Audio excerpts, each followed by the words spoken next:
Julian Caldwell stops at his daughter's bedroom door and is completely paralyzed. What he sees is impossible. His daughter Ilara, only 7 years old, is laughing. For the first time in 6 months since she began chemotherapy, the girl is truly laughing. A black woman in a blue uniform spins delicately around the room, making funny voices and exaggerated faces. "And now the brave princess is going to fly through the galaxy of magical flowers," says Maya Jordan, turning the duster into a magic wand. Whoosh! There she goes, saving all the sick unicorns. Ilara claps weakly, but she is clapping. His eyes, which for months had reflected only pain and exhaustion, shine with a joy Julian had forgotten existed. The girl moves her little arms, trying to imitate the cleaning lady's gestures, her colorful headscarf swaying to the rhythm of the game. Tears come without warning to Julian's eyes. 2 thick tears roll down the billionaire businessman's face. It's a miracle. It's impossible. But it's happening right there in front of him. The emotion is so overwhelming that Julian drops his briefcase on the floor. The noise echoes down the hallway. The magic is broken in an instant. Ilara stops laughing, curls up on the bed, and returns to being the apathetic child Julian knows. It's as if someone has turned off a light. Maya turns quickly, nervously smoothing her uniform. "I'm sorry, Mr. Caldwell, I was just cleaning the room, and she asked me to tell her a story." Maya's voice trembles, mixed with fear and embarrassment. Julian looks at Ilara, who is now staring at her lap, all the life that had returned to her eyes disappearing in a matter of seconds. The change was brutal. From a happy girl to a broken girl in 2 seconds. "No need to apologize," Julian manages to say, still processing what he has just witnessed. I hadn't seen her laugh like that since she got sick. There's something different about the way Maya treats Ilara. She doesn't look at the child with pity. She doesn't treat her like a poor little thing. She treats her like a normal child who happens to be going through a difficult time. She's very special, Mr. Caldwell. She has a beautiful imagination. Maya speaks softly, as if sharing a secret. Ilara told me that when she grows up, she wants to be a planet explorer. Julian feels a twinge in his chest. When was the last time he talked to his daughter about dreams? When did he stop believing she had a future to dream about? That's when a cold voice echoes down the hallway. "Julian, what's going on here?" Isabel Caldwell, his wife, appears at the door with that expression he knows so well. Total disapproval. The employee was playing with Ilara. Julian hesitates, not wanting to turn this magical moment into a problem. Isabel looks at Maya with disdain. "I'm sure. I hope you understand what your job is here. You weren't hired to be a babysitter." Maya lowers her head. "Of course, Mrs. Caldwell. It won't happen again." But Julian sees something in Maya's eyes that intrigues him. She's not going to stop taking care of Ilara, and for the first time in months, he's not sure he wants her to. While Isabel makes excuses to dismiss the cleaning lady early, Julian watches his daughter, who has reverted to being a broken doll. But now he knows that beneath that apathy, there is still a living child. And someone has managed to find her. If you're enjoying this story of love and prejudice, don't forget to subscribe to the channel, because what's coming next will show you how far a mother will go to protect her privileges, even if it means destroying the only person who managed to bring hope back to her home. In the days that follow, Isabel Caldwell turns Maya's life into a calculated and silent hell. It starts with seemingly innocent little humiliations in front of Julian. "Maya, could you wear gloves when you clean? We don't want germs spreading to Ilara, do we?" Isabel speaks loudly enough for Julian to hear from the next room. A child with low immunity needs special care. The insinuation is crystal clear. Isabel is planting the idea that Maya is dirty, dangerous to her sick daughter. Julian frowns, uncomfortable, but says nothing. On the second day, Isabel escalates her cruelty. "Julian, dear, maybe we should hire a professional cleaning service. Ilara has been so sensitive lately, she pauses strategically, ever since certain people started spending too much time with her." Maya hears everything from the hallway. Her fists clench involuntarily, but she continues cleaning. Julian notices the tension, but Isabel has already planted the seed of doubt.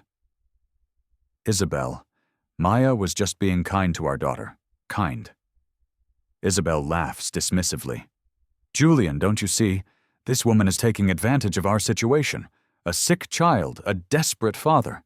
It's the perfect scenario for someone trying to infiltrate a family." The words cut Maya like razors. She stops cleaning for a second, taking a deep breath. Julian notices her reaction and feels something strange in his chest. Guilt, perhaps. That's when Maya decides to break the silence. "Excuse me, Mrs. Caldwell. May I speak?" Isabel turns with that icy smile. "Of course, Maya. What do you have to say?" "I have a degree in hospital education. I worked at City Children's Medical Center for 3 years before coming here." Maya's voice is calm but firm. "I know exactly how to care for children undergoing treatment." The silence that follows is awkward. Julian is clearly surprised. Isabel, on the other hand, is visibly irritated that her narrative has been challenged. "How interesting," Isabel replies with venomous sarcasm. "And why is a hospital educator working as a cleaning lady?" Maya doesn't hesitate. "Because I needed a job that would allow me to take care of my grandmother with Alzheimer's. Hospitals don't have flexible hours." Julian feels as if he's been punched in the gut. This woman he had automatically categorized as just another cleaning lady was actually a qualified professional who had sacrificed her career for her family. Isabel realizes she is losing ground and changes tactics. "Well, that's very noble of you. But you were hired here to clean, not to play with sick children. I understand my role perfectly, Mrs. Caldwell." Maya speaks with a dignity that makes Isabel even more irritated. "I just can't ignore it when I see a child suffering." That night, after Maya leaves, Isabel plants more poison in Julian's head. "Did you notice how she defended herself today? Very cocky for a maid, don't you think?" Julian remains silent, processing. On the one hand, Isabel is right. Maya has a different attitude than most of the employees who have worked in the house. On the other hand, maybe that's exactly what Ilara needs. The next day, Isabel intercepts Maya in the garage before she enters the house. "We need to have a little chat. The tone is not an invitation, it's an order." "Look here, dear," Isabel says quietly, but the venom is clear in her voice. "I know exactly what you're trying to do. Win the trust of the sick child, impress the rich, desperate father. It's a plan as old as the world." Maya looks Isabel straight in the eye. "You're wrong." "Am I?" Isabel laughs coldly. "Then explain to me why a college-educated woman accepts a job as a housekeeper in a home with a vulnerable child and an emotionally single father. First, Mr. Caldwell is not single. Second, I need to work to support my family. And third," Maya pauses significantly, "I never abandon a child who needs help." Isabel senses something dangerous in those words. There is a strength in Maya she didn't expect to find. "Let me make this very clear to you," Isabel whispers, moving closer. "If you try to meddle in our family, if you try to influence my husband or my daughter, I will destroy you. I know exactly how to destroy women like you." Maya doesn't back down an inch. Women like me, opportunists, users, women who use sick children to get what they want. What Isabel doesn't know is that Maya is recording the entire conversation on her cell phone. She learned long ago that people like Isabel always reveal themselves when they think they're in control. When she enters the house, Maya goes straight to Ilara's room. The girl is listless, apathetic, all the joy of the previous day completely gone. "Hi, Princess. How are you today?" Ilara looks at her with sad eyes. "My mother said you can't play with me anymore. She said playing is bad for sick children." Maya feels her heart tighten. Isabel is using her own child as a weapon in psychological warfare. "And what do you think about that?" Maya asks gently. "I liked it when you played with me. It was the first time I felt normal since I got sick." At that moment, Maya makes a decision. Isabel Caldwell has just messed with the wrong person, because what this privileged woman has no idea is that Maya Jordan didn't get here by being fragile or naive. She survived poverty, managed to graduate by working during the day and studying at night, took care of her sick grandmother all by herself, and still kept her dignity intact. An arrogant socialite is not going to be the biggest challenge of her life. While Isabel believes she is in control of the situation, Maya is already 3 steps ahead, planning something that will show this entire family who really cares about Ilara's well-being. And when the truth comes out, Julian Caldwell will discover that he completely misjudged who he should protect and who he should distrust. Because sometimes the person who seems most dangerous is exactly the one who is willing to sacrifice everything to save an innocent child. And Isabel is about to discover that underestimating Maya Jordan was the biggest mistake of her privileged life. Maya Jordan didn't get there by being naive. Throughout her life, she learned that people like Isabel Caldwell always make the same mistake. They believe that their social status makes them untouchable. But what Isabel didn't know was that Maya had recorded every second of that conversation in the garage. That same night, Maya calls Mr. David Chen, a labor rights lawyer she met during her years at the Children's Hospital. "David, I need some advice. I have a boss who is creating a hostile work environment based on racial prejudice." "Maya? Wow, it's been a while. Tell me the details." The lawyer's voice is serious when she plays the recording of Isabel's threat. This is pure gold in legal terms. Explicit racial discrimination, moral harassment, threats. Do you have more evidence? I'm collecting it. This woman is going to hang herself with her own rope. Over the next few days, Maya implements a meticulous plan. Every interaction with Isabel is discreetly recorded.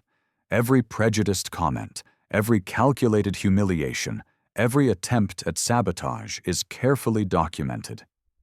Isabel, completely confident in her superiority, intensifies her attacks. During an elegant lunch she organizes for her high society friends, she speaks loudly enough for Maya to hear from the kitchen.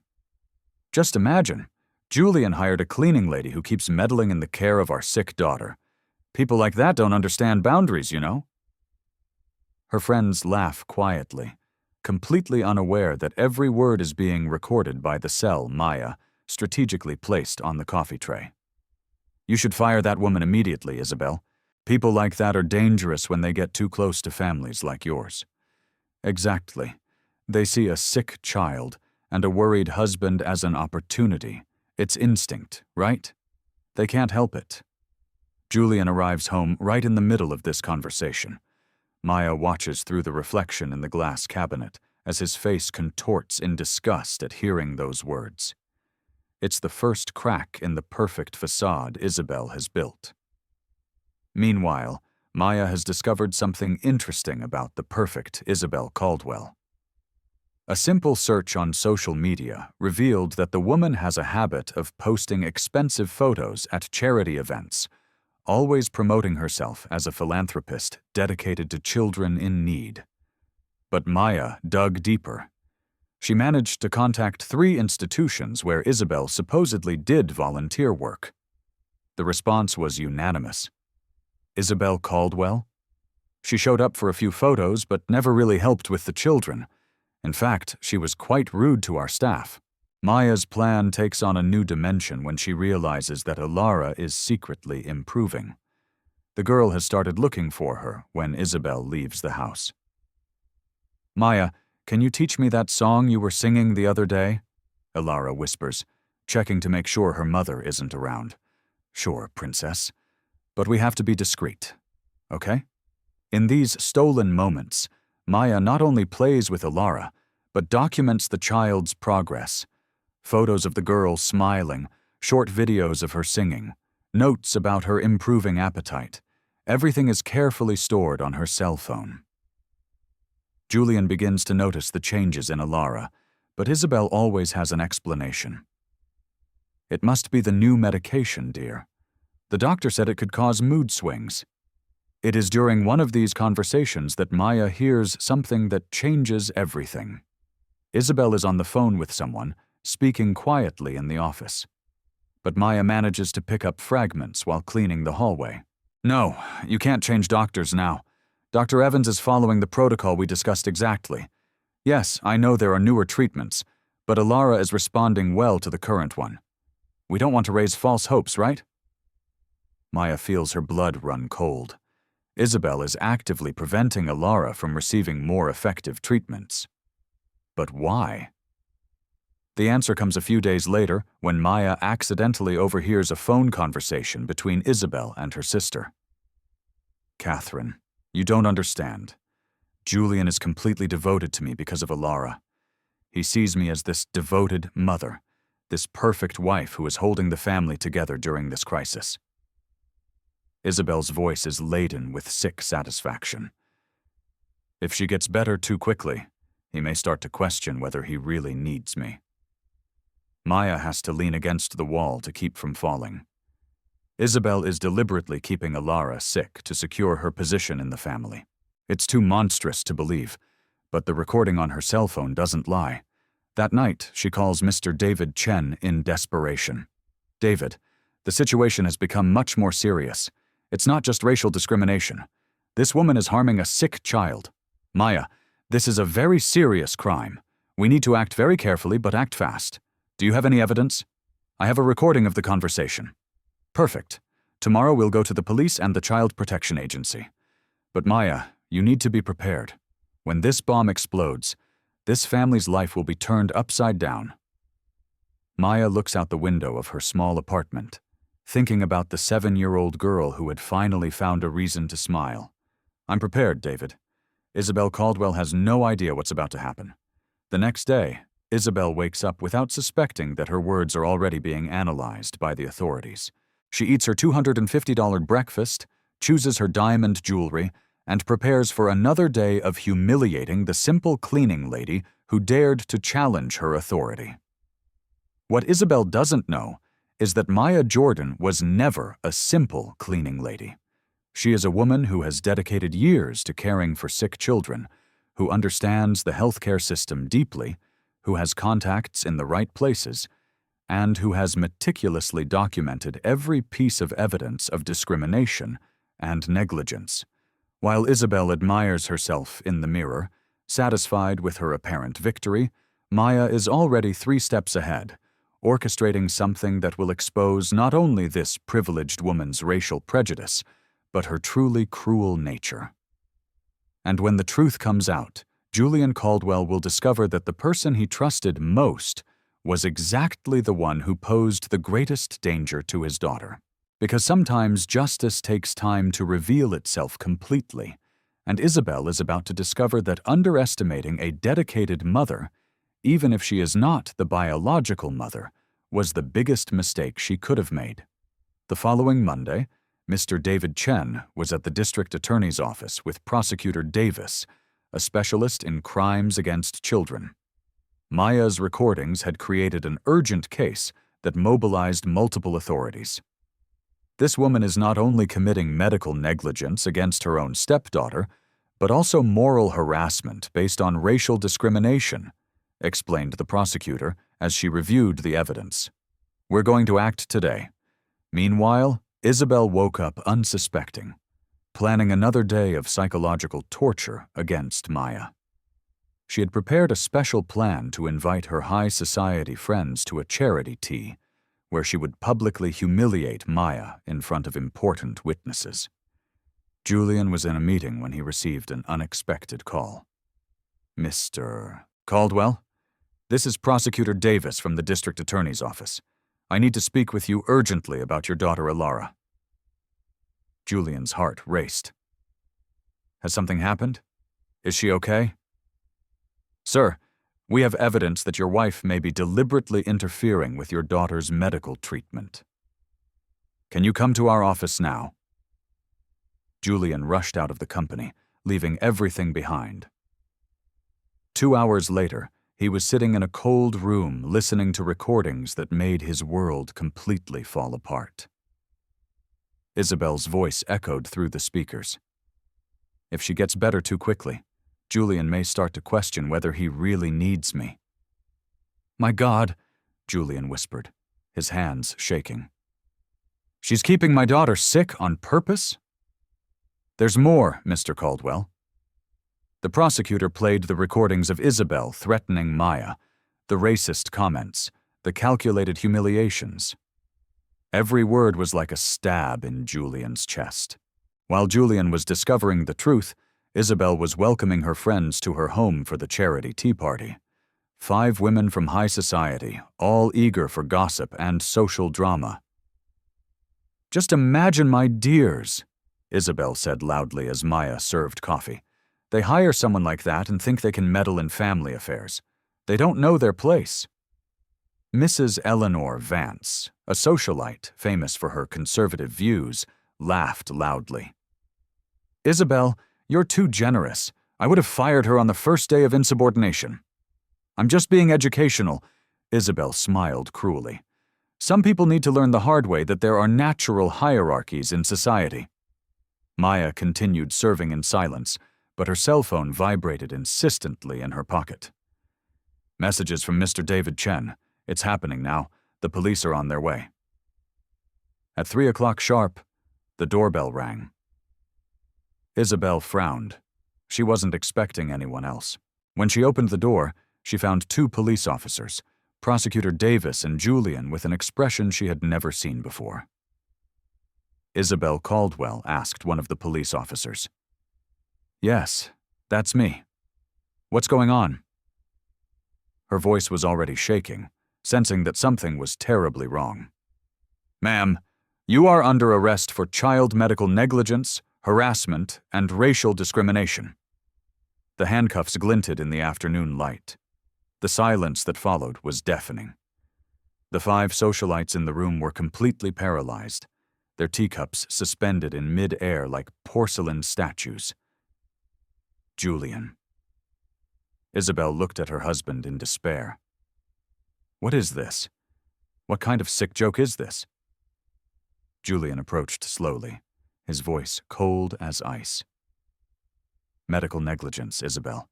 You are preventing our daughter from receiving proper treatment to maintain your control over me." "This is crazy. I would never do such a thing."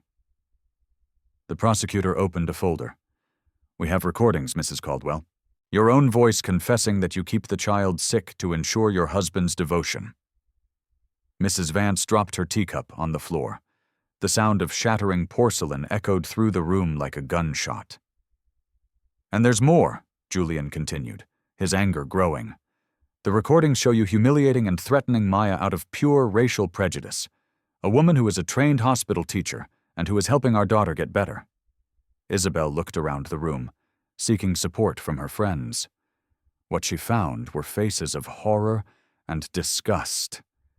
These same women who minutes ago had laughed at her racist comments now looked at her as if she were a stranger.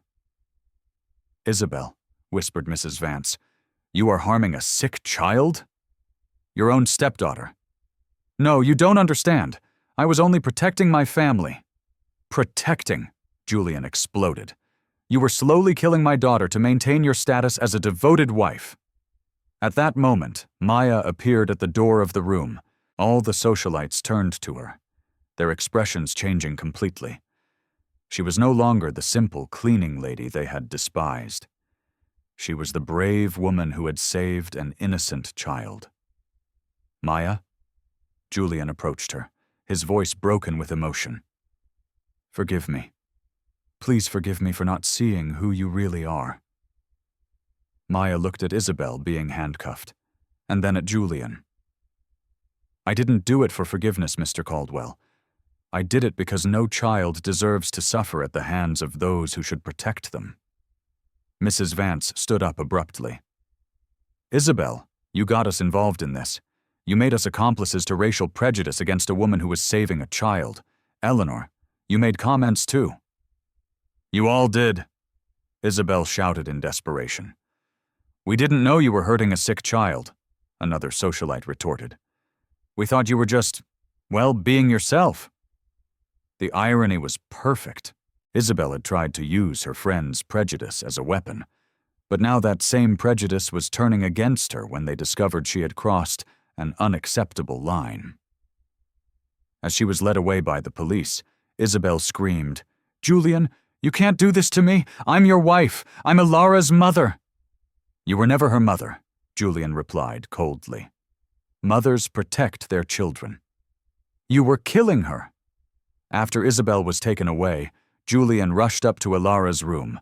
The girl was awake, her eyes shining with curiosity about all the commotion in the house. "Daddy, why was Mommy Isabel screaming?" Julian knelt down beside his daughter's bed. "Ilara, would you like to have a new doctor? One who can help you get better faster?" The girl's eyes lit up. "And will Maya still play with me?"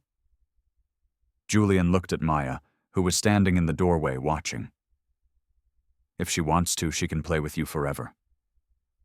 Maya smiled, tears in her eyes. "Forever, princess." 3 hours later, Julian was at the hospital with Ilara, consulting with Dr. Amanda Evans, a renowned pediatric oncologist whom Isabel had deliberately avoided. The doctor reviewed the tests with growing concern. "Mr. Caldwell, with the current protocol your daughter is following, the treatment will take 2 years and is only 60% effective," Dr. Evans explained. "But we have a new immunotherapy that can reduce that to 6 months with a 95% success rate." Julian felt anger burn in his chest. Why didn't the previous doctor mention this? Because some professionals are overly conservative, or she hesitated. Perhaps someone asked you to keep the treatment longer. That evening, news of the Isabel Caldwell case was in all the local newspapers. "Socialite arrested for medical negligence against stepdaughter with cancer," was the headline.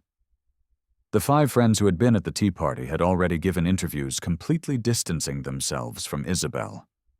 Mrs. Eleanor Vance, in particular, made a devastating statement. "I am shocked and disgusted. We thought we were dealing with normal domestic issues. We had no idea that a sick child was being harmed. Isabel Caldwell has completely deceived us." Julian looked at Maya, who was helping Ilara with dinner. The girl had eaten a full meal for the first time in months. "Maya, I need to ask you an important question," Julian said. "Would you accept to be Ilara's official governess and caregiver? With a decent salary, full health insurance, and all the respect you deserve?" Maya smiled. "I accept, but on one condition." "What is it?" "That you understand that I'm not doing this for the money. I'm doing it because this girl deserves all the love in the world." Julian nodded, moved. For the first time in months, his house was a home again. And the woman who had saved his daughter was not who he expected. She was someone much better than he could ever have imagined. While Isabel spent her first night in prison, reflecting on how her prejudice and cruelty had destroyed everything she claimed to value, Ilara fell asleep peacefully in Maya's lap, dreaming of distant planets and magical adventures. Justice had triumphed, but more importantly, an innocent child finally had the chance to live the childhood she deserved, protected by those who truly cared about her well-being.